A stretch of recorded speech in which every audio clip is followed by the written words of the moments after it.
Magandang araw mga banateros, Angel Locsin, umamin! Naku po, ano kaya ang inamin ni Angel Locsin? Naku po, alam mo sa kanyang latest na pabebe, hindi ko alam kung pabebe, kulang sa aruga.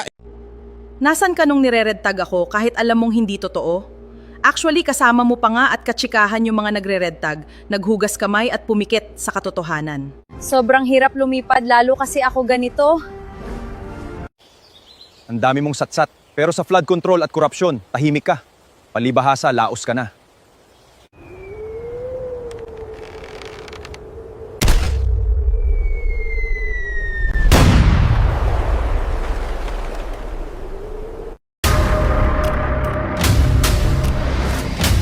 Bago tayo mag-umpisa, baka pwede niyong i-like ang video na to.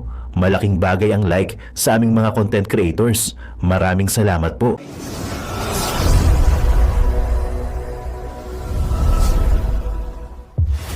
Hindi ko alam kung pabebe, kulang sa aruga eh. Pabebe na post, kulang sa aruga na post. At bibigay ng kanyang saloobin dito kay Senator Robin Padilla. Abay, para kang jowa. Para kang jowa na bakit di mo ako pinagtanggol? Sino ka ba? Para ipagtanggol. Jowa ka? Jowa? Meron ba kayo relasyon? Yung asawa mo magtanggol sa'yo, bakit si Robin? Pambira ka, oo. Ewan ko ba dito? Ano ba yung payag na yan, Banat Bay? Hindi ko rin kasi maintindihan eh. Nung unang basa ko dito, nabuhisit kagad ako. Kasi, ano yung dinidemand mo? Sino ka para mag-demand na ipagtanggol ka? Una-una sasabihin na iba, baka naman kasi dahil siya ay public servant, si Binoy o si Senator Padilla, kaya dapat siyang ipagtanggol. Abay, hindi ho trabaho ng isang senador ang magtanggol sa kaibigan niya. Agoy! Sa pagkahuling alam ko sa ating konstitusyon, ang senador ay ang trabaho niya ay gumawa ng batas. At hindi ipagtanggol ang kaibigan niya kung ito'y in trouble. Importante ka, VIP? VIP ka, Day? Bakit kayo pagtatanggol? Ano meron sa'yo? Bakit kayo pagtatanggol? Ano ba yung sinasabi mo, Banat Bay?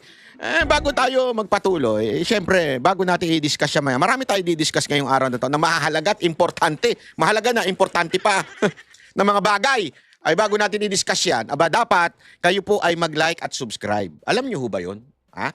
Importante kasi paano gaganaan si Banat Bay? Ang dami nagsasabi dyan. Ako, marami lumalapit sa akin. Oh, Banat Bay, ano pinanonood kita. Alam mo, minsan tinatanong ko, ginugulat ko, sabi ko, anong latest topic ko?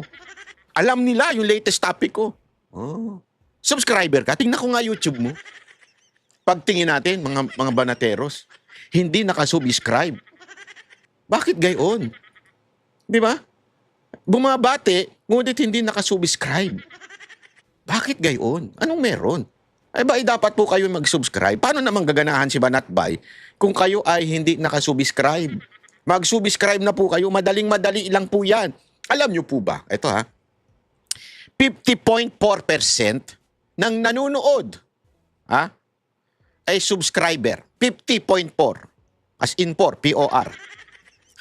At ang hindi nakasubscribe, 49.5%. Ibig sabihin, halos patas lang. 0.5 lang. 0.5 lang ang lamang nung nakasubscribe. Bakit gayon? Yung kalahati sa inyo, hindi nakasubscribe. Bakit gayon? Mag-subscribe naman po kayo para naman ganahan si Banat Bay video-video. Kasi siyempre na tayo pag tayo nagbabasa at sinasabing, Banat Bay, inaantay namin yung upload mo, yung kami po yung subscribe. Ginaganahan ako na mag-upload. Kaya kung gusto niyo na nag-upload si Banat Bay, utusan ninyo yung mga, kuwari, hindi nyo masyadong kabisado kung papaano kasi marami sa ating mga kababayan, hindi naman techie. Utusan ninyo yung mga apo ninyo, mga anak nyo, sabihin ninyo, Hoy! I-subscribe mo ako o wala kang baon sa paaralan. Pag hindi mo ako sinubscribe, di kita pagluluto ng hotdog at itlog. Utusan ninyo yung mga apo at anak ninyo para importante na mapanood nila itong video natin. Dahil, alam mo ako po'y galing kaganina sa Vox Populi. tayo po ay nag-taping ng Vox Populi. Iba-iba ko araw kasi ang taping ng Vox Populi. Depende po sa availability ng mga guests. Kasi yun ang naging problema namin, yung availability ng mga guests. So kami po ang nag-a-adjust sa mga guests. Hindi po kami nagdi-demand ko tulad ni Angel Locsin na demanding sa kaibigan. Kami po ang nag-a-adjust sa mga guests. Pag kung kailan sila available, dun kami pupunta at i-interviewin namin ang mga guests namin. At alam mo, tindi ng aming interview kaganina. Panoorin nyo, abangan nyo kay Lito Banayaw. As in, ibang perspektibo ang pinag-usapan namin tungkol sa nangyayaring impeachment. Yung tinatawag na Operation Impeachment Distraction. Yan po ang pinag-usapan namin kaganina. At maraming issue ang natalakay. As in malaman. Hindi lamang po ito tungkol sa mga sablay na witness ng mga prosecution, pero mga bagay na hindi na nadidiscuss. Dahil nga naman sa tindi ng impeachment trial na yan. Imagine ninyo sabi ni Lacson, ang laki ng ginagastos, milyon-milyon ng ginastos ni Cayetano nung hindi daw nagkakaroon ng plenaryo o hearing o whatsoever, ang laki daw per day. Ngayon, imagine niyo yung gastos ng gobyerno per day. Mas malaki po ang gastos ngayon kasi may mga catering pa po yan sa mga guests. Mas malaki po ang gastos ngayon sa impeachment na wala namang saysay. Na supposedly, sabi nila, marami silang pasabog. Sila lang ang sumasabog Sabog-sabog ang witness nila Marami kayong pasabog. Sabog-sabog naman ang mga witness ninyo. Walang kwenta ang mga witness ninyo. Oo. Walang kwenta, parang si Auntie Claire. Ang mga statement parang si Auntie Claire. Hindi pa makatingin, pirming nakaganyan. Ano yung tatago? Anak ka ng wete. Sabagkat, pag ikaw nga naman ay may kaso, talagang magtatago ka.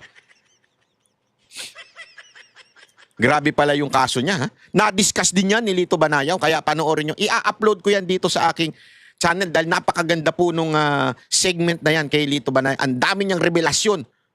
Mga binuking niya doon sa interview na yan ng ginawa ng Banatbay. Ay, ng Banateros. Banatbay tuloy. Ano na siya? Grupo na yung Banatbay. De, joke lang. Mga Banateros. So ito, unahin natin ito mga kababayan, tong hirit ng isang babaeng kulang sa aruga. May asawa ba ito si Angel Locsin? Di ba mabait to dapat? Dati kasi yung imahin nito mabait. Bakit naging ganito na to?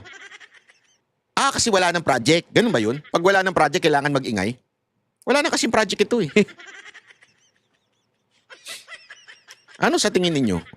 Bakit siya nag-iingay? Sige, basahin natin yung kanyang statement.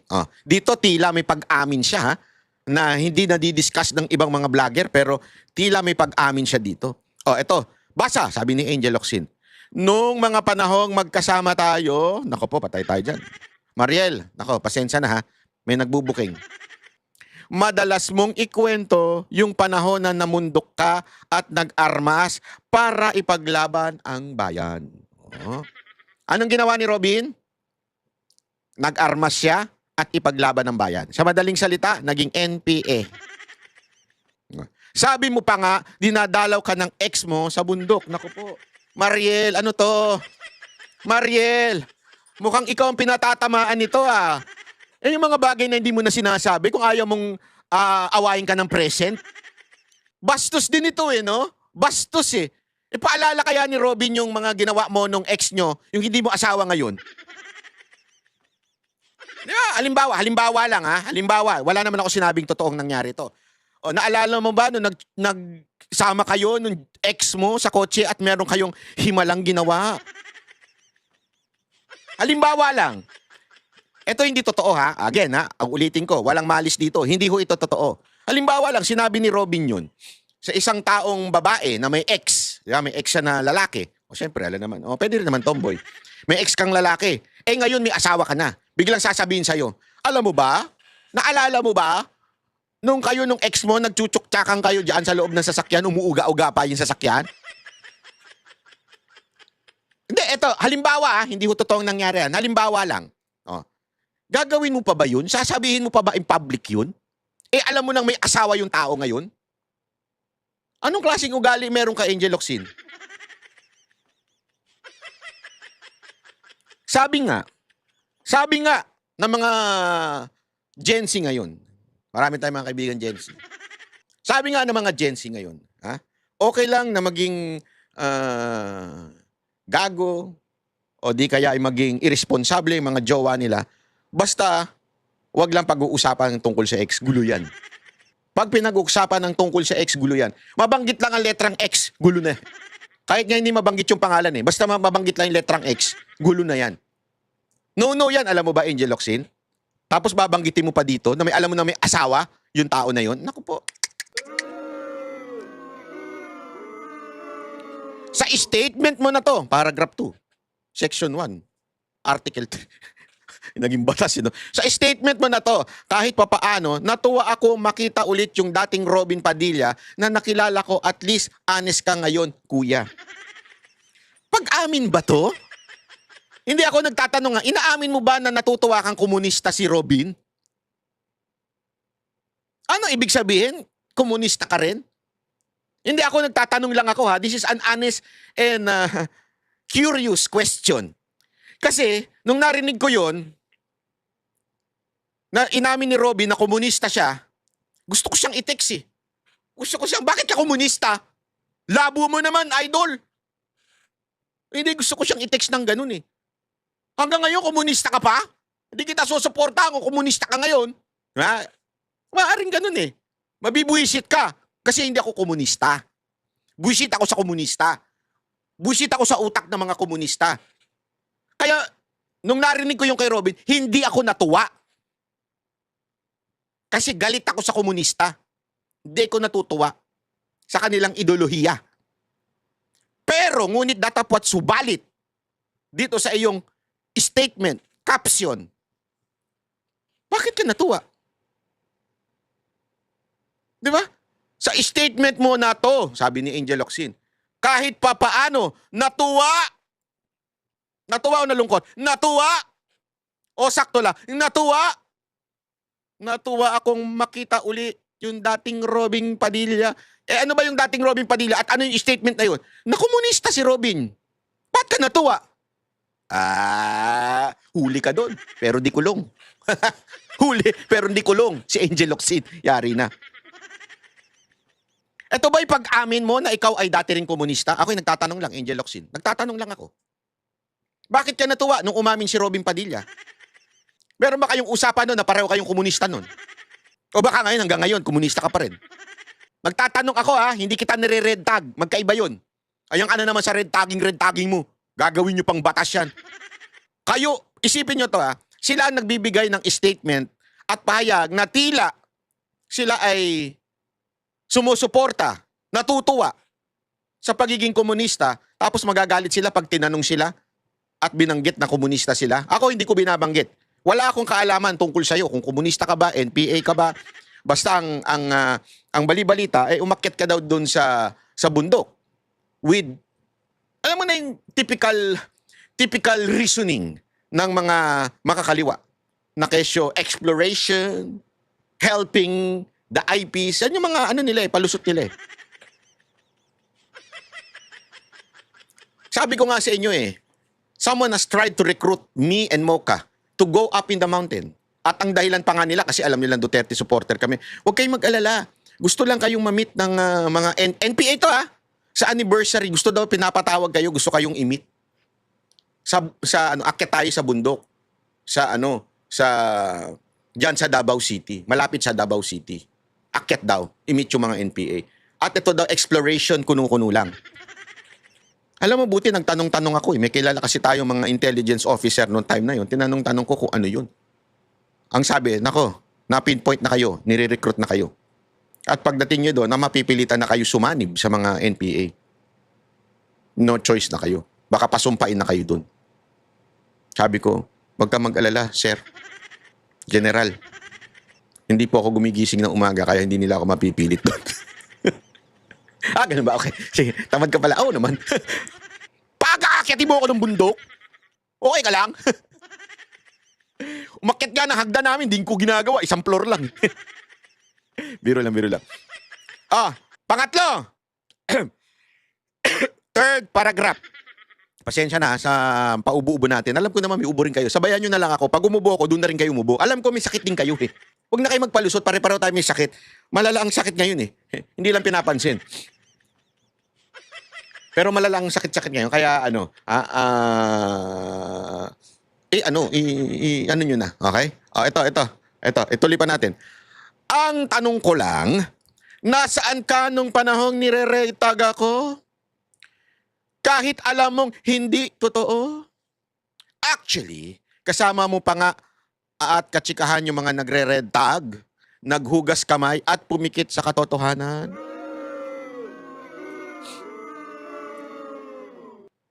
Alam mo, ladies and gentlemen, people in the house, ha?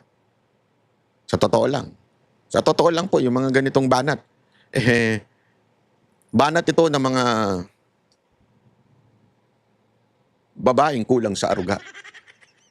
Nasaan ka nung nire-red tag ako? Nasaan ka nung mga panahong malungkot ako? Nasaan ka nung panahong bigo ako sa pag-ibig? Di ba tayo magkaibigan? At katabi mo pa yung nangalunya at nanloko sa akin. Napa-research tuloy ako eh. Magjowa ba dati to si Robin at saka si Angel Locsin? Buti naghiwalay kayo. Kung kayo magjowa dati. Hindi kasi okay si Mariel eh. Si Mariel hanga ako dyan eh. I mean, si Mariel sikat. Maganda. Di ba? Press na press yung itsura niya. Pero at the same time, humble, tumutulong sa asawa, nag-buy and sell. Hindi ako si Mariel eh. Ako yung sikat. Hindi na ako magti-tiktok, buy and sell. Hindi, matyaga, masipag. At kahit tumatanda, parang hindi tumatanda. Si Angel Locsin, hindi lang tumanda.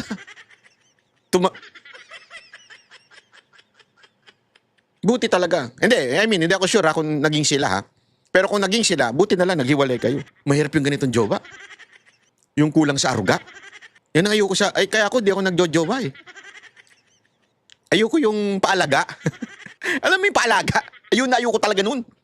I mean, marami na nga akong problema sa buhay. Gusto mo pandagdagan at gusto mo intindihin ko yung problema mo. Diba? Ang dami ko ng problema. Ang dami ng problema sa buhay na to. Gusto mo intindihin ko yung problema mo. Bakit? Sino ka? Ex ba kita? Jo, bakit? Di ba may asawa ka na? Ba't di yung asawa mo mag-aruga sa'yo? Ba't di yung asawa mo magtanggol sa'yo? Bakit ako? Kung ako si Robin, ginanong ko to eh. Sa totoo lang. Kung ako si Robin, binanatan ko to ng ganito eh. Bakit ako? Asawa ba kita? Kapatid ba kita? Pero mabuti na lang, si Robin Padilla ay napaka-gentleman yan. Alam mo naman si Robin Padilla eh. Yan ang gentleman of the gentleman. Talagang pagdating sa pagiging gentleman yan, kung si Tatay Digong gentleman, mas gentleman nito si Robin Padilla. Diskarte nito. Malupitan, di ba? Ito yung, ano man tawag doon? Yung maginoo, pero hindi bastos. Meron kasi maginoo, pero bastos. Ito yung maginoo at hindi bastos. Di ba? Yan si Robin Padilla. Pero itong pinakamatinding banat ni Angel Locsin dito, na wow talaga. Paragraph 4. Isa sa mga pinakamalaking dahilan kung bakit ka binoto ng maraming Pilipino dahil inaasahan nilang magiging matapang kang boses para sa mga kapatid nating Muslim. Ginamit mo pa yung relihiyong Muslim. Pero bakit parang mas ipaglalaban mo pa si Kibuloy? Nadiniwala ka ba talagang siya ang appointed son of God? Bastos din eh. Bastos din eh. Ito ang pinakabastos talaga sa sinabi ni Angel Locsin. Alam mo bakit bastos ito? Para bagang sinasabi mo o ginagamit mo yung salitang Pastor Kibuloy o si Kibuloy, ginagamit mo na as if masama yun. Parang sinasabi mo, mas sinuportahan mo pa yung kasamaan kaysa sa pagiging Muslim mo. Yun yung una eh. Derogatory word o definition ang inilagay mo sa pangalang Kibuloy. Mali yun. Bakit? Magbasa ka ng batas. Our Constitution says, unless proven guilty, that person is innocent. So you cannot use that as a derogatory word. At para bagang sinasabi mo, masamang tao ka kasi mas sinuportahan mo si Kibuloy. Ano ngayon? Ano ngayon kung kinuportahan niya si Kibuloy? Masama? Sa pananaw mo. Pero hindi sa pananaw ng batas. Kaya yung pagsasalita mong wag mag-red tag, ikaw, hindi ka nga nagre-red tag, pero nagja-judge ka ng tao. According to your definition not the definition of our Constitution. What kind of person you are? Stupid or boba? Mamili ka. Una yun. Pangalawa, sinabi mo pa to. Naniniwala ka ba talaga na siya ang appointed son of God? Alam mo, kami po, you all know that, na kami ay nasa SMNI, at alam naman natin, ang pinuno ng SMNI ay sila pastor. Alam mo yan. But it doesn't mean we believe what they believe. And they never, ever, ever force us to believe on what they believe. Doon nga ako humanga sa kanila eh. Honestly, yun ang number one na kinahangaan ko sa kanila. They never even say na, oy, mag-join kayo sa amin ha, magpabautismo na kayo. Walang ganun. Or, kikilingan namin kayo. Walang ganun. Alam nyo kung sino kaming mga banateros? Alam nyo yung mga bunganga namin? Ang restriction lang, syempre, pag sa SMNI, huwag kami magmumura, huwag kami bastos. Kasi television yung cable pa rin, lumalabas pa rin sila sa cable eh. So, hindi pa rin pwede yung mga ganun. Pero never nila kami sinabihan, oy, mag-join ka, oy, maniwala ka na si pastor ay appointed son of God. Wala silang ganun. It doesn't mean you support the person, you believe on his belief. So, ibig bang sabihin, tayong mga Kristiyano should not support Robin Padilla because we do not believe on Muhammad? That's the most stupid argument na meron ka. Angel Locsin, makinig ka. You are the most stupid person pagdating sa ganitong logic. Imaginein mo yon. So, okay. Let's be honest and be frank. I'm not a Muslim. I'm a Christian. So, ibig bang sabihin, since I do not believe on Prophet Muhammad, ibig sabihin, I will not support Robin Padilla? If I support Robin Padilla, I already believe that Prophet Muhammad is kung ano man ang turing nila, hindi ko kasi alam eh, hindi ko kabisado, so I don't wanna quote. Pero ibig bang sabihin, gano'n na? Si Marcoleta, iba ang paniniwala ng Iglesia ni Cristo sa Christian. Magkaiba. As far as I know, correct me if I'm wrong ha, si Jesus ay hindi Panginoon sa kanila o walang godly nature. As far as I know, I do not know, pagpasensya nyo na sa INC kung mali ako ha. Pero yun ang, ibig bang sabihin nun, dahil doon I am betraying my Lord Jesus Christ, na whom I believe as Lord and personal Savior, and as a divine person? Dahil naniwala ako kay Marcoleta na iba ang kanyang paniniwala pagdating sa Panginoong Hesus? Is that what you mean? That's the most stupid argument that you would ever have. English yun, ibig sabihin galit na ako. Malabo eh. Kaya, ang sama kasi ng tingin mo kay pastor. Kaya pinapatong mo yan. Pinagtatawan na ninyo kung sabihin niyang appointed son of God siya. Kanya-kanya tayong paniniwala. Hindi ko pinakikialaman kung naniniwala ka sa mga NPA. Naniniwala ka ba? Ako nagtatanong lang ha. Hindi ko pakikialaman kung naniniwala ka kay Joma Sison. Nagtatanong lang ako ha. Kung hahawa ka ng armas, yun. Pakikialaman kita, babanatan kita. Pero kung naniniwala ka lang sa ideolohiya nila at hindi mo naman ina-apply sa buhay mo upang makasira ng kapwa mo, wala akong problema doon. Paniniwala mo yan eh. Kung sakasakaling gumawa ka na mas maganda para sa bayan at makakatulong sa ating mamamayan, abay biboboto pa kita. Hindi ko tatanong, ang paniniwala niyan, naniniwala yan kay Joma Sison? Kasi remember, si Pangulong Duterte, yan din ang sinabi niya noon eh. Malapit sila ni Joma Sison, may mga pinaniniwalaan siya. But it doesn't mean na masamang tao na siya kaagad. Which is for me, masamang tao si Joma. Pero hindi ko sinasabing masamang tao na kaagad si Duterte kasi as long as yung mga ginagawa niya would benefit our country. Which it did nung panahon ni Pangulong Duterte. Pero labas na yung paniniwala niya para sa akin. So kung sino man ang politiko dyan na may paniniwala, kahit kaninong paniniwala, as long as hindi kay Satanas at hindi sa demonyo, bakit ko hindi susuportahan? Parang ang dating dito, masamang tao si pastor, tapos masama yung ginagawa ni Robin. At para mong sinasabi na mas naniniwala pa, mas matapang pa ang boses kaysa sa mga Muslim. Wow! Ayos ka lang? Hindi, ayos ka lang. Sa totoo lang. Kita mo yung mga... Hindi ko alam, bulag ka ba? Naka-follow ka ba kay Robin? Tingnan mo nga yung mga post ni Robin, madalas sa Mindanao, sinusuportahan, tinutulungan niya mga Muslim doon. Kaliwat kanan ang pinupuntahan niya. I mean, I'm not promoting Islam, I'm not. Or degrading Islam, I'm not. I mean, mas matindi nga yung kanyang ginagawa. Even, di ba, pinupuna, may isang tarantadong jari dyan na si Robin Padilla lumalabas every ganito at nagtatagal ng ganyan. Kaya nga sinabi ni Senator Robin, kaya ako lumalabas kasi nalalalangin ako. Kasi part yun ng paniniwala namin na kailangan manalangin. Alam naman, lumuhod ako doon sa tama nga naman. Wala akong magagawa, paniniwala niya yun eh. Kailangan niyang gawin yun. I do not believe that. But, he has to do it. Kasi it's part of his belief. So pag sinuportahan ko po ba si Robin, pinopromote ko na ang Islam? Hindi ko alam kung bobo ka, tanga ka, o makitid lang talaga isip mo, Angel Locsin. Nagtatanong lang ako Kasi parang matalino ka naman, na babae. Kasi dami mong opinion sa buhay. Pero para ganituhin yung logic mo, ang labo eh. Ang labo talaga. So, dapat ba ang iboto lang natin ng iboto natin yung kapareho natin ng paniniwala? Ang susuportahan lang natin yung pareho lang natin ng paniniwala? Yung ba sinasabi mo? Ay paano kung naniniwala ka kay Joma? So ang kailangan lang namin iboto yung mga naniniwala kay Joma?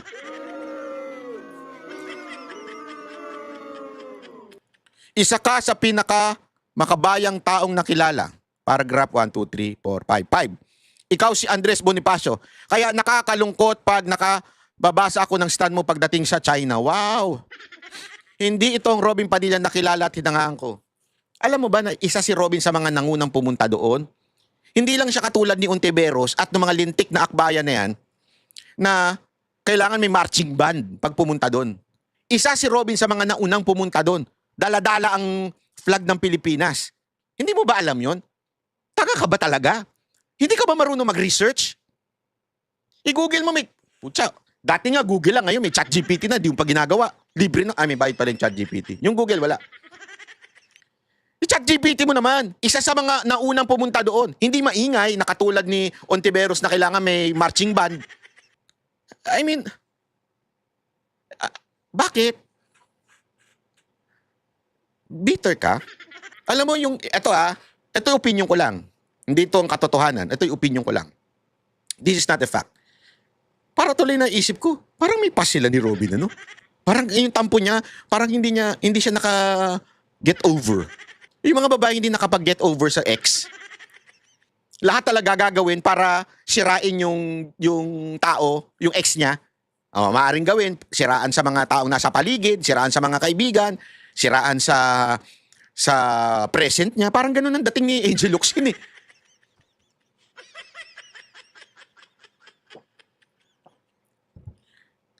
Hindi pa pala last paragraph to.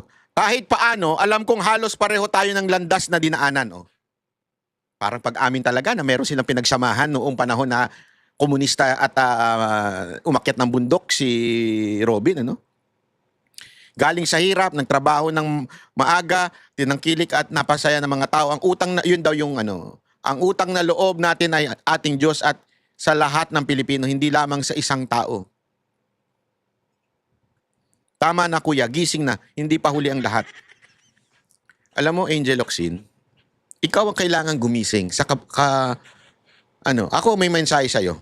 Kung ang mensahe mo kay Robin Padilla is tama na kuya, gising na, hindi pa huli ang lahat. Ako meron ako mensahe sa'yo. Tama na ate, gising na, move on ka na. Hindi porket nawala ang ABS-CBN noon. Hindi porket ayoko na sabihin, baka sabihin na naman pagpuna sa katawan ng tao at kababaihan. Ayaw na ayaw pa naman ng kababaihan niya. Yung pinupuna yung laki nila, ayaw nila yan. Yung hindi, totoo, alam mo, wag niyong gagawin yan sa mga asawa at jowa niyo. Laging dapat lalo na pag nanganak. Payo ko lang sa mga kalalakihan niya. Pag nanganak ang asawa ninyo, wag niyo sasabihin, tumaba ka. Naku po, patay tayo dyan. Wag niyo sasabihin yan. Naku po, mawiwindang yan. Talaga madidepress yan. Ang sabihin niyo kagad, uy, ang sexy mo pa rin. Ganon, kahit hindi totoo. ganahan. Para ganahang mag-exercise uli. Uy, lalo kang gumanda nung nanganak ka kasi usually pumapangit pag nanganak eh. Hindi lahat hindi lahat. Meron namang gumaganda. Banat ba? Sama na ugali mo. Hindi, ito, alam mo, ito, sa mga kalalakihan, sa mga kababaihan, ito, kwento ko lang sa inyo, alam mo naman si Banat Bay, talagang hindi nagsisinungaling yan. Ito'y usapang mga panglalaki lang na hindi nyo naririnig. Sasabihin ko sa inyo kasi takot yung mga asawa nyo sabihin sa inyo. Totoo yan. Again hindi ako ito kasi una-una wala akong asawa, wala akong jowa, wala akong anak. Yan for the record. So, wala akong karanasan dyan. Okay? Pero ito ang laging nasa isip ng kalalakihan na hindi nyo alam dahil ginagago lang kayo ng mga asawa nyo minsan. Pero unang kagad nasa isip ng mga asawa nyo, pag nanganak, nagiging losyang na. Tumataba, nagiging losyang na. Kaya kayo mga kababaihan, dapat pag kayo nanganak, doble effort. Hindi ko sinasabing yun lang ang basihan ng pag-ibigan nyo. Hindi naman sa ganun. Kaya lang, syempre, di ba? Kasama yun. Ay, alam naman, gusto nyo yung asawa nyo, maging lumba-lumba rin yung lalaki. Syempre, gusto nyo as much as possible. Kaya nga nyo pinapatulan minsan yung mga driver eh.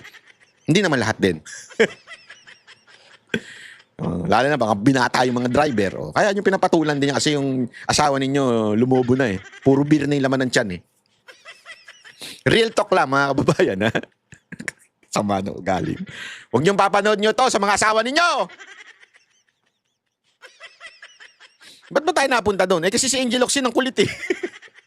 Hindi to tungkol kay Angel Locsin ha. Hindi ko kasi alam kung ano itsura ni Angel Locsin ngayon. Hindi ko talaga alam. Hindi ko tinitingnan. Ayaw kong tignan. Baka mabuisit lang ako. So hindi siya ang pinatutukuyan ko nito. Ha? Linawin ko lang. Hindi ko alam kung tumaba siya o ano. Hindi ko alam. Kaya hindi siya ang pinatutukuyan ko dito. Ito side opinion ko lang sa mga... Para malaman lang ng mga kababaihan kasi ayaw sabihin sa inyo ito ng asawa nyo. At least magising kayo sa katotohanan. Bakit ba sakit mo naman magsalita? Alam mo minsan, ang gamot, masakit yan. Pero gamot yan, nakakagaling. Di ba?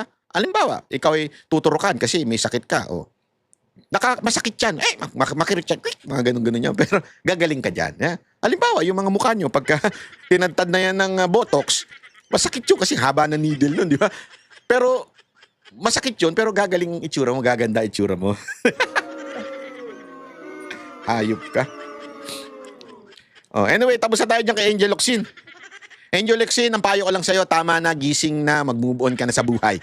Okay? May asawa ka na, may asawa na rin si Robin. Intindihin mo na lang yung pamilya mo at kung magpapaaruga ka man sa asawa mo at sa pamilya mo, wag kay Robin.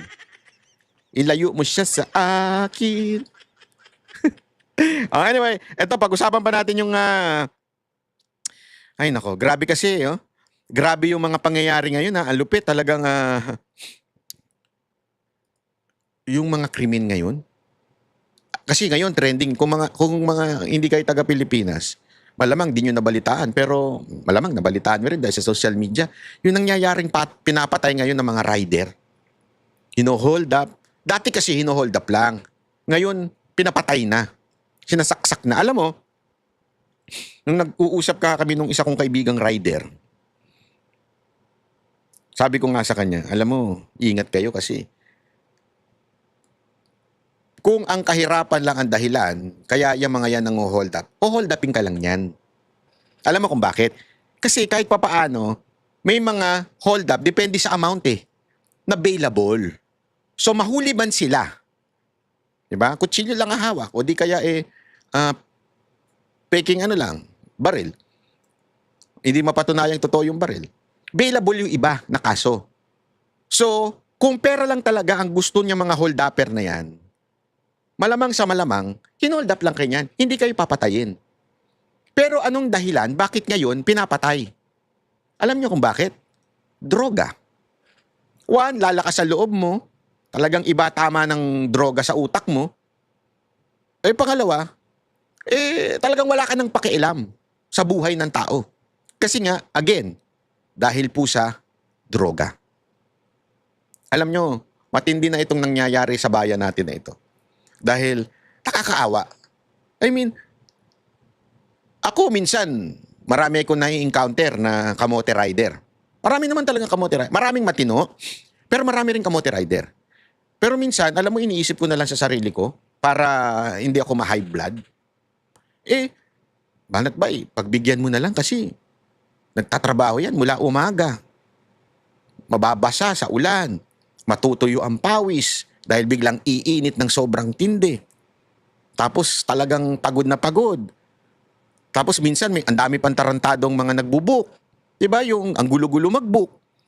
Minsan kinakancel pa, parating ka na doon sa minsan tarantado rin yung mga restaurant Nakakabuwisit din minsan Yung ewan ko kung anong sistemang meron ng mga plat yung mga Grab or Food Panda. Hindi ko alam kung ano yung sistema nila. Pero minsan yung rider pupunta na doon sa restaurant, yung restaurant sarado. I mean, bakit hindi tinatanggal ng Grab yun o ng kung ano mang Food Panda o kung ano mga platform o ng app? Bakit di nila tinatanggal? Nasarado na pala yung restaurant na yun. So yung rider, yung pobreng rider, galing pa sa malayo, pupunta doon, tapos pagdating doon wala, sayang yung gas. Babayaran ba ng mga app yun? Hindi. Kaya marami dyan, sa totoo lang, buwisit na, hirap na, pagod na, naha-high blood na. Kaya pansinin nyo, para bagang minsan apakaraming high blood sa karsada.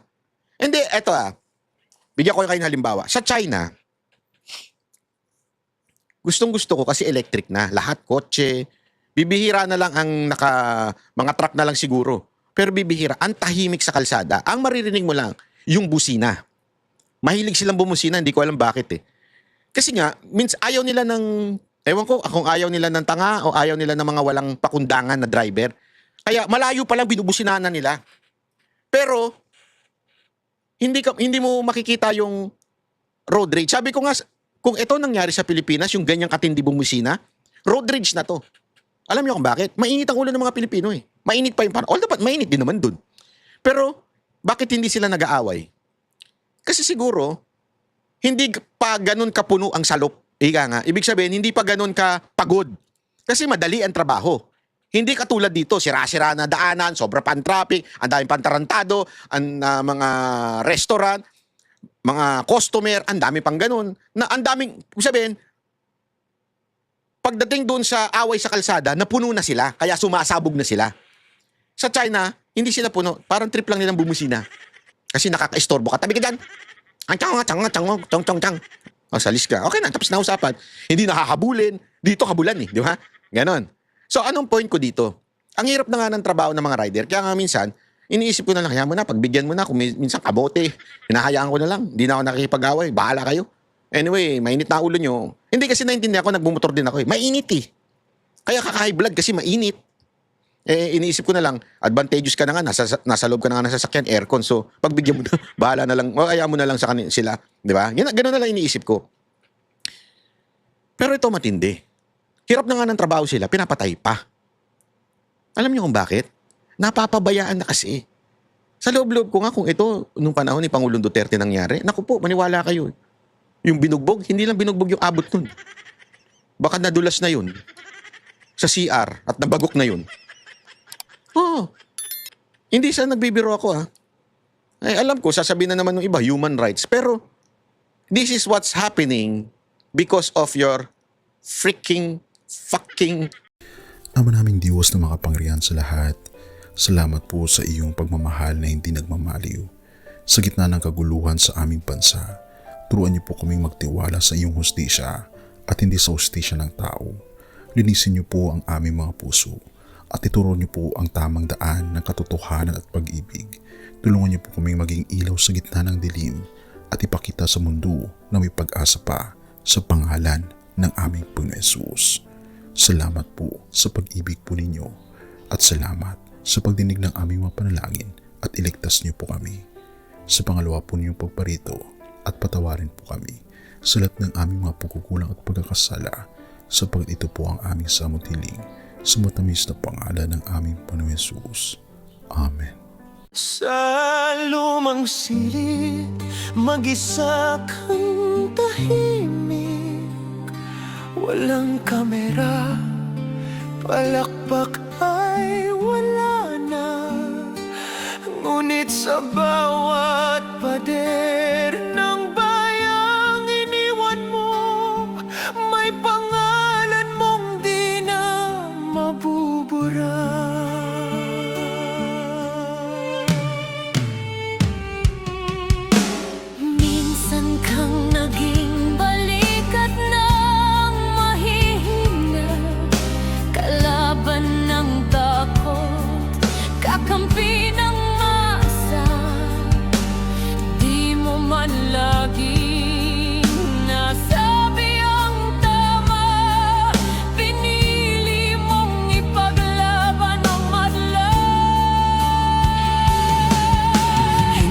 nasaktan gaya naming lahat. Pero tumindi ka nang walang pag-atras. At ngayong pagod ka na, tatay, kami naman ang sasalo ng bawat bigat.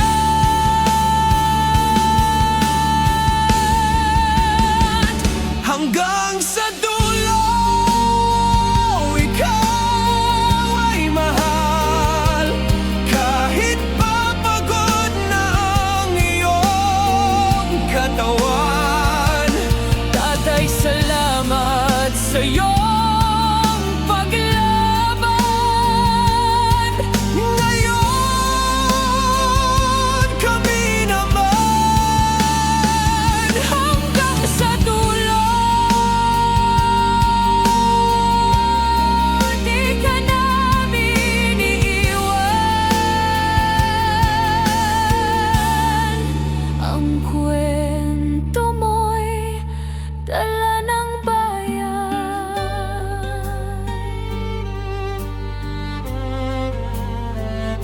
Tahimik ka na sa mga batikos. Wala nang tugon, wala nang galit.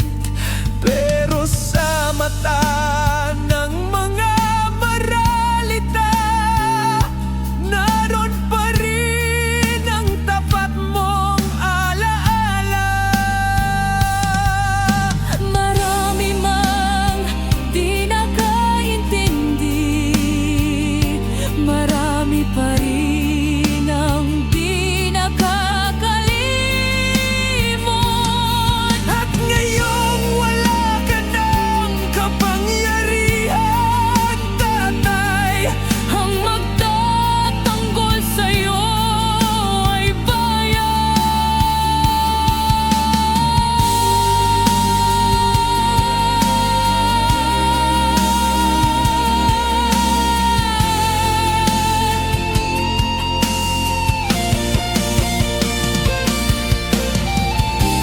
hindi ka nag-iisa kahit ngayon.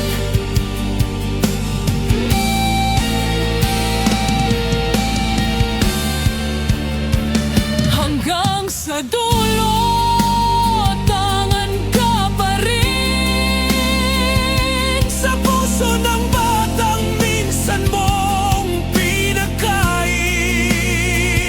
Hanggang sa dulo, di ka nag-iisa.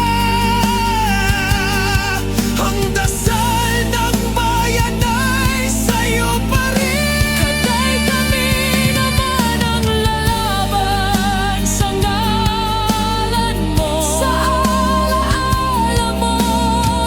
Hanggang sa dulo,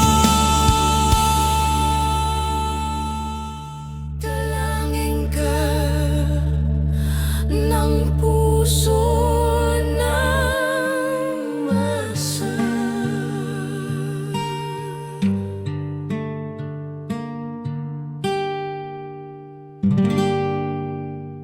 At yun na nga mga kababayan, ano na ang masasabi mo?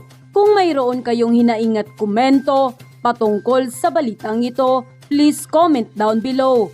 Pag-uusapan natin yan sa comment section. At kung nagustuhan nyo ang video, ay huwag kalimutang mag-like at i-share na din para mas marami pang makaalam at umabot ito sa marami sa ating mga kababayan. Maraming salamat po. Mabuti pa ang sardinas, may label. Eh tayo, wala. Oo nga pala. Nay, ito na yung bayad ko sa isa, ano? O, kunin mo yung isa. Isa muna, iyan, no? Tapos, isa pa, di ba? 4 dapat na sardinas, eh. O, yan. 3 na. Pang-4 na sardinas. O, okay na.